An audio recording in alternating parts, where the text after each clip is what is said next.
Okay, so the main principle, we don't want to overlap more than once on any particular spray.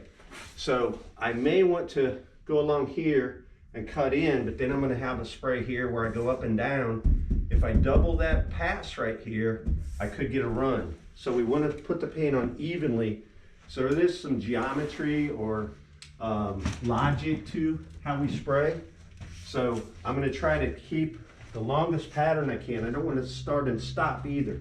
Every time you start, that's going to put the paint heavy before you get moving. So I want to be moving the gun when I hit the trigger. So the perfect, because I've got this angle here, I think I am going to cut across the top all the way, and then I'm going to cut across the bottom, and then I'm going to fill in that middle, but you're going to see me lightening up when I overlap that paint. I want to spray straight at the surface. I don't want to spray out at an angle.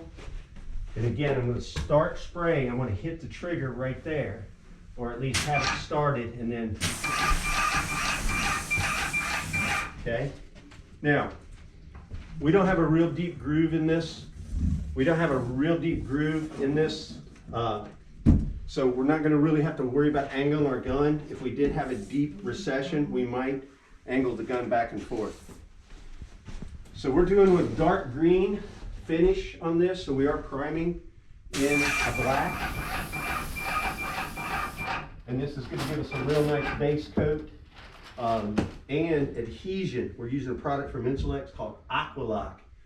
There's two primers that'll work on paneling. It's Aqua, and it's also another primer from Insulex called Sticks. And those are both from Benjamin Moore.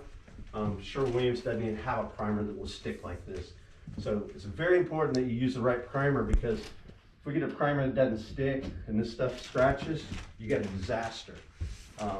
Especially in a hard surface where, you know, it's going to scratch and you'll see this old paneling color. So that you won't get this primer off. Now, I've got this filled in. Again, my corner, I don't want to go too heavy and double pass there. So, okay, now, what I want to do, I'll go ahead and, let's just go ahead and start over here. I'm going left to right.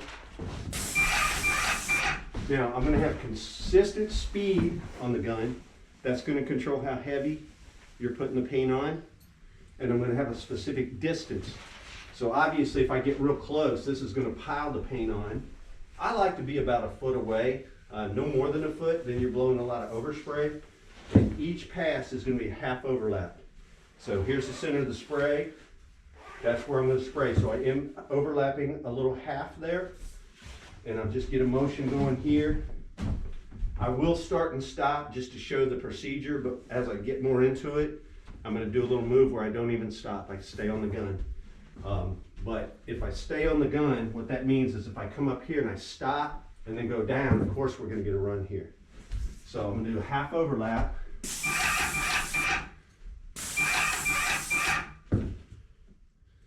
Something's funny here. See, I'm lightening up when I get into this where it's already coated.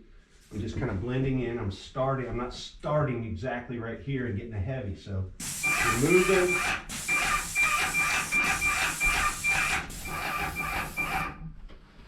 Now I'm going to speed things up.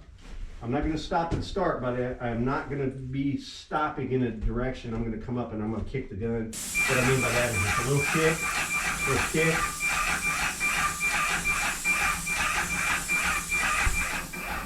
I position my body so I can easily keep my distance on my gun. I don't want to be reaching, coming real far here, getting real close here. So I want to almost be like on a specific